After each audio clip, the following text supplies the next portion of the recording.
ரொம்ப பயந்து பேசிட்டு இருந்தாங்க அந்த டைம். இண்டஸ்ட்ரியில இருந்தவங்க எப்படி பாலிடிக்ஸ்க்கு எடுத்தாங்க. டிஎம்கே எம்எல்ஏ அட்டாக் பண்ணது இப்போ கூட டிஎன்இண்டஸ்ட்ரியில ஒரு பவர்ஃபுல் இன்சிடென்ட்டாவே இருக்கு. தமிழ்நாடுக்கு இனிமே அம்மா போல ஒரு லீடர் கிடைக்குமா?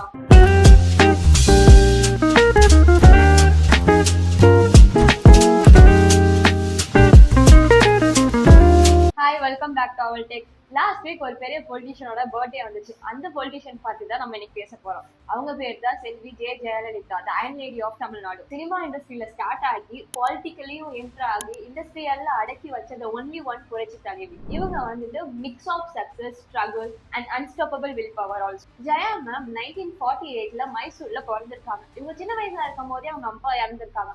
ஆனா ஒரு ஸ்ட்ராங் உமனா இருந்து அவங்க அம்மா தான் இவங்க வளர்த்துருக்காங்க. ஜெய மேம் வந்து ஒரு பிரில்லியன்ட் ஸ்டூடெண்ட்ஸ், அதாவது காலேஜ் அண்ட் ஸ்கூல்ல கோல்டு மெடலிஸ்டா இருந்திருக்காங்க. அவங்க அம்மா அந்த ஸ்ட்ராங் உமன் யாருன்னு தெரியுமா? அது வேற யாருமே இல்ல, ஆக்ட்ரஸ் சந்தியா தான். அவங்க அம்மா தானே ஆக்ட்ரஸ்னு சொன்னாங்க. அப்ப இவங்க எப்படி சினிமா சைட் வந்தாங்க? எல்லாருக்குமே லைஃப்ல ஒரு டேர்னிங் பாயிண்ட் இருக்கும். ஜெய மேம்க்கு அப்படி ஒரு டேர்னிங் பாயிண்ட் இருந்துச்சு. அதுதான் 1965ல எம்ஜிஆரோட ஃபர்ஸ்ட் மூவி என்ட்ரி கொடுத்தாங்க. அதுதான் 1001. அவங்க ஹீரோயின் என்ட்ரிய இங்க தமிழ்நாடு மக்கள் ஓல் ஹார்ட்டடா அக்செப்ட் பண்ணி வரவேற்றாங்க. இவங்க 140 பிளஸ் மூவிஸ்ல ஆக்ட் பண்ணிருக்காங்க. அதாவது எல்லா லாங்குவேஜ்லயும், தமிழ், தெலுங்கு, கன்னடான்னு சொல்லிட்டு பிரெயின், டேலண்ட் அப்படி இப்படின்னு சேர்த்து எல்லா கலவையும் சேர்ந்தவங்க தான் ஜெயாமா. மூவி இண்டஸ்ட்ரியில இருந்தவங்க எப்படி பாலிடிக்ஸ்க்கு என்டர் ஆனாங்க, அந்த பாலிடிக்ஸ்ல இவங்க எவ்வளவு ஸ்ட்ரகிள்ஸ் கோ த்ரூ பண்ணிருக்காங்கன்னு பார்ப்போம். மூவி இண்டஸ்ட்ரியில இருந்தனால பேசி பழகி எம்ஜிஆரும் ஜெயலலிதாவும் ஃப்ரெண்ட் ஆயிருக்காங்க. இதை ப்ரூவ் பண்ற விதமாவே அவங்க 1982ல ஏடிஎம்கே ஜாயின் பண்ணிருக்காங்க. எம்ஜிஆருக்கு அப்புறம் பார்ட்டிக்கு ரைட் லீடர் யாருன்னு யாருக்குமே டவுட் இல்லாம இருந்துச்சு. ஆனா பாலிடிக்ஸ்ல பாத்தீங்கன்னா ரொம்பவே ஹியூஜான ஸ்ட்ரகிள்ஸ் இருந்துச்சு. 1987ல எம்ஜிஆர் பாஸ் ஆகுற வரைக்குமே ஜெயலலிதா மேம்க்கு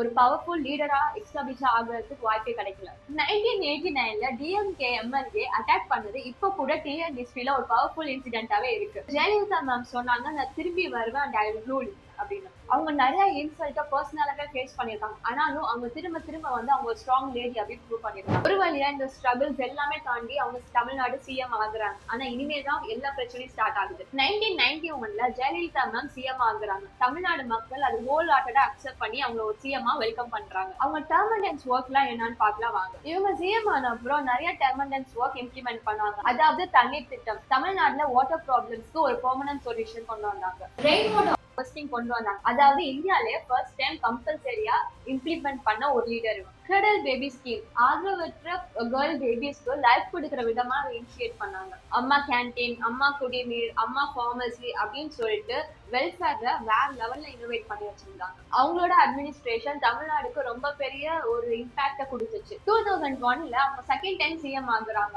ஆப்போசிட் பார்ட்டிலாம் ஃபுல் நர்வஸா இருந்தாங்க. கரப்ஷன் எல்லாமே செம்ம கிளீனப்பா இருந்துச்சு. ஆனா 2006ல திரும்ப டிஎம்கே வந்து சிஎம் ஆகுறாங்க. அப்போ ஜெயலலிதா பிரேக் எடுத்தாங்களா? No chance. 2011ல திரும்ப சிஎம் ஆகுறாங்க. சோலோ ரூலிங் அம்மா பிராண்ட்னு சொல்லிட்டு ஒரு பவர் கூட எஸ்டாப்ளிஷ் ஆகுது. ஆப்போசிஷன்லாம் ரொம்ப பயந்து பேசிட்டு இருந்தாங்க அந்த டைம்ல. 2014ல ஏதோ அசெட் கேஸ்னால அவங்க அரெஸ்ட் ஆகுறாங்க. தமிழ்நாடு ரொம்ப சைலண்ட் ஆயிடுச்சு. ஆனா 2015ல ரிலீஸ் ஆகுறாங்க, திரும்ப சிஎம் ஆகுறாங்க. ஆனா அன்பார்ச்சுனேட்லி 2016ல அவங்களுக்கு ஹெல்த் இஷ்யூஸ் ஆகுது.